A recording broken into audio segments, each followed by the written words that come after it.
Assalamualaikum and a very good afternoon, dear students. So here is the part 3 of the chapter Mrs. Addis. So in this we will be completing the brainstorming activities which we haven't done in the previous lecture. In the previous lecture we have completed the explanation part, right? So here are the activities that we are going to do. So the very first activity that we have is discuss with your partner and describe the atmosphere in the woods when Peter Crouch was heading towards Mrs. Addis' house. It was a dark moonless night. So now basically what the question exactly is, like when the Peter Crouch was heading towards Mrs. Addis' house, so what was the environs, what was the atmosphere, that's what it's asking over here. So the first point is already given, that is a dark moonless night, as it's already described in the chapter, right?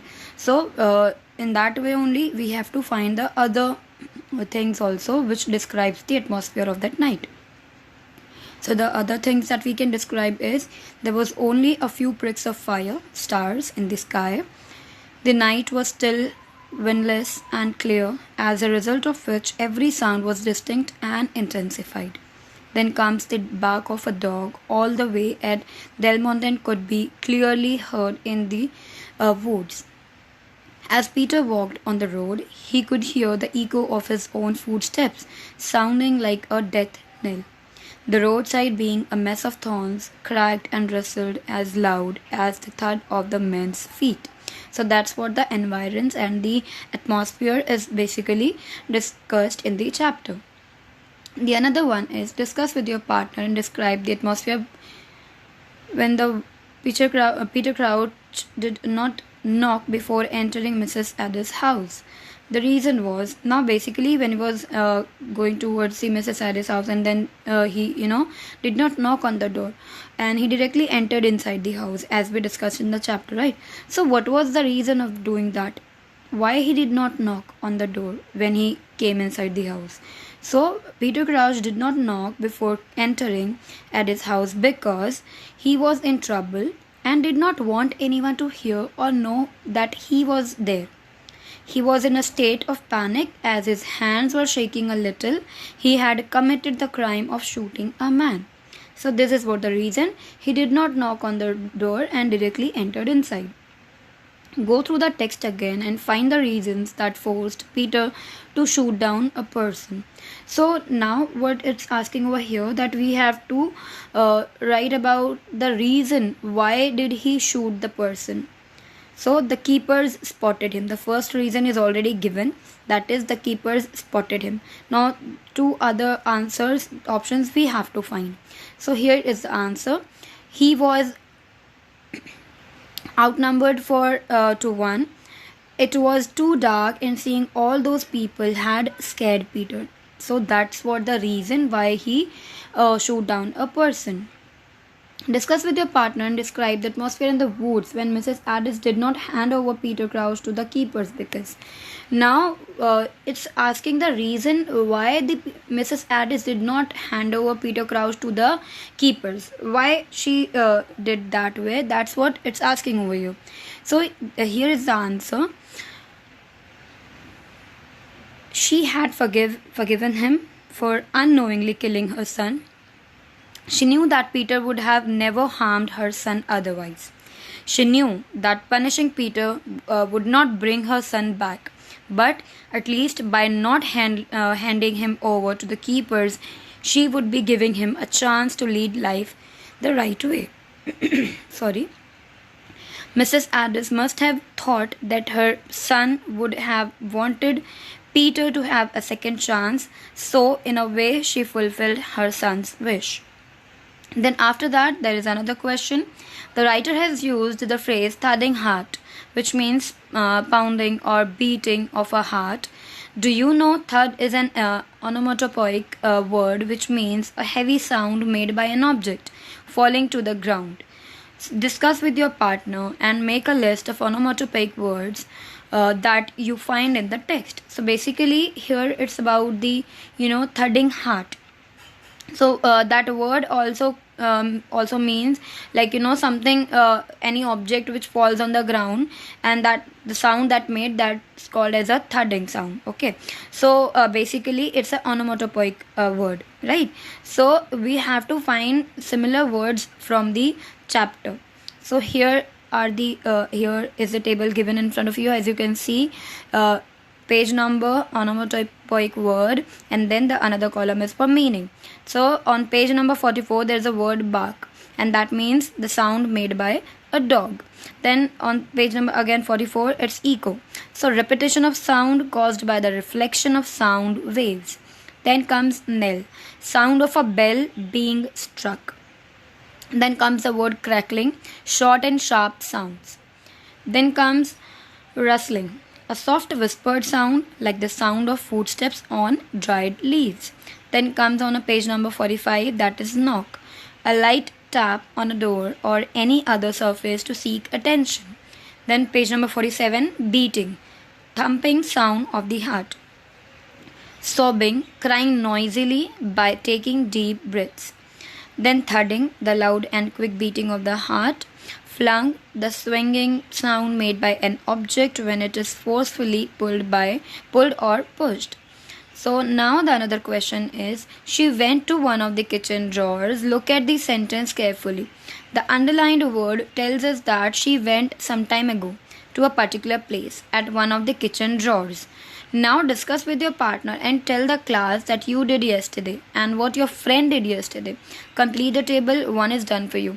Now what it is asking over here, that there is a sentence, there is a statement in the chapter that she went to one of the kitchen drawers, right? So that tells us basically that that work have been done sometimes ago, and that's what you have to do. You have to tell your friends that what you did yesterday. Okay, and you have to complete this table, you and about friend. Okay, so here's the thing, in the you column you have to write about you and about your friend. Okay, so the first is already given, I saw a movie, and what your friend did, he or she wrote an essay. Then second, I met an old friend. What your friend did, he or she brought her own crayons for the competition. I ate a delicious meal. She bought a pair of sunglasses. I wore a new dress. And she stayed at home as it was raining outside. I sat at the last table. She went to the mall. Then I played a game online, and she asked for directions to the studio. I received the package yesterday, and she baked a batch of cookies. So that's how what you did, basically that's what you had to tell. Now another question. Imagine your friend, younger brother or sister has committed a grave mistake that has resulted in a great loss to the college property or to your family. She seeks your advice to come out of the situation problem. Write a dialogue between you and your friend, brother, sister, who describes the entire situation and seeks help from you. Take the help of the following points: introduction, confessing the mistake, seeking help, your advice, suggestion, concluding part. Now basically what the question is all about, that your friend or your younger brother or sister, any one of the person has committed some mistake, a very grave mistake. Okay, and that resulted in a very huge loss. It might have happened to the college property, or maybe in your family. So now that person has come to you and asking for the help, and asking you to take that person out from that situation and help that person. So you have to suggest him or her something, that what exactly they need to do, and here are the points that you can take help from. So there should be a proper introduction, there should be about confessing the mistake, then seeking help, then your advice or suggestion, and then concluding part. So here is the answer. So there are two people, it's one is you and the other person is Omkar. Okay, so hey Raj, are you in a hurry? I need to talk. It's important and urgent. So now you are answering to that person. Omu, I'm actually getting late for class, but tell me what happened. Then what he says, nothing happened as such. I just did something terrible. I don't understand what to do now. I'm in a pickle. And then what you say is, tell me what you did. Can figure out a way to solve the problem. That's what brothers are for. I stole money from our mother's purse. The delivery man was waiting by the door and she asked me to get some money to pay for the parcel. I opened her purse and assumed she wouldn't know if a few extra notes went missing. Then what you said, you stole money. Why would you, Omu? You are only 12. What did you need the money for? Is it for that board game you wanted? I know. What I have done isn't right. I feel ashamed. Mother has been looking for the missing cash for over 3 days now, and it turns out it was kept aside for an important payment. I'm drowning in guilt. Please tell me what to do. Then what you suggest is you need to own up to your mistake. You have to take responsibility for what you did. You should not let others suffer for your mistake. Here is what you need to do. Go to mom and tell her what you did. Also tell her the exact amount that you stole so she can account for the same. Do you have the money with you? Well, I spent a large portion of it already, but I have some left. Do you think she will be okay if I returned what I have left? No, I don't think she will be okay with this, but at least she will be relieved to know where the money went. She will be mad at you for stealing, but after some time she will forgive you, knowing that you were honest enough to come clean for what you did. Return the money that is left. Ask her if you could help her with some course that you don't already do. Don't offer it because you are trying to pay back. Offer help because you feel bad for what you did and want to do something good, okay?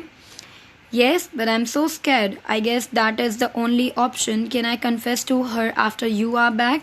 I think I'll be less scared if you are around, please. Okay, I'll be back in 4 hours. You better not to try to get out of confessing. I'll see you later.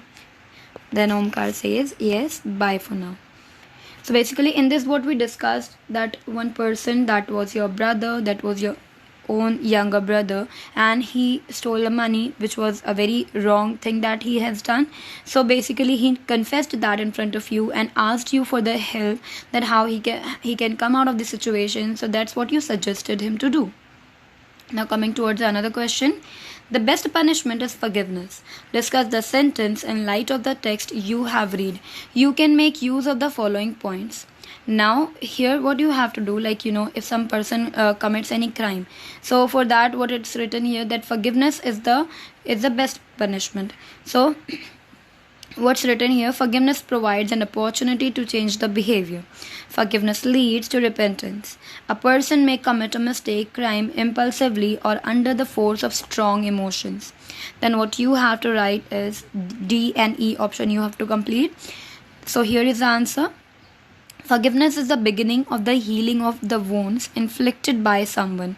Forgiveness is a sign of compassion, as it helps a person move past the feelings of anger as well as hatred and understand the reasons behind the other person's action. Then now the question is, search in your college library or on the internet for at least 5 stories where a king or any great person has forgiven a losing king, culprit or offender. There are many such stories that you might have read in your history books. One such story is of Alexander and Porus. Find at least 5 stories and write their summarized version in your notebook.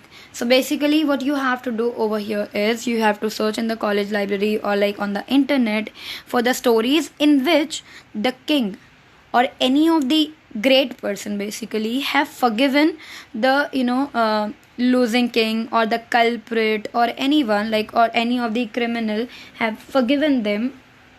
And you have to find those stories, those kind of stories, and at least that should be 5 stories, and you have to write them in a summarized way. Okay, you don't have to write the whole story of that person forgiving the other person, but you have to write that in a summarized way. Okay, so that's what you have to do it on your own.